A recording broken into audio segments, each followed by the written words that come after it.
মুখে হিন্দুদের প্রতি দরদ দেখানো ভারতের নোংরা চরিত্র দেখল বিশ্ববাসী।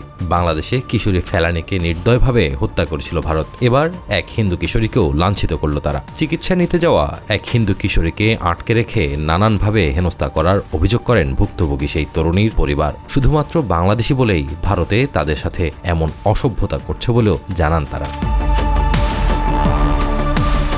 চিকিৎসা নিতে ভারতে প্রবেশের পর একটি ভিডিও তৈরি করে শুক্রবার সামাজিক গণমাধ্যমে প্রচার করে সেদেশের গুজব মিডিয়া। সেই ভিডিওর সূত্র ধরে আর বাংলাদেশি সহ একাধিক ভারতীয় গণমাধ্যমের মিথ্যা প্রোপাগান্ডা ছড়ানো হয়। ভিডিওতে কিশোরীর নাম পরিবর্তন করে প্রচার করা হয় পঞ্চগড়ের অর্পিতা নামে এবং যুক্ত করা হয় অর্পিতার পরিবার ইসকন ভক্ত। তার বাবা ওষুধ কোম্পানির বিক্রয় প্রতিনিধি, প্যারালাইজড রোগী, মা খুবই অসুস্থ, তারা আসতে পারবে না।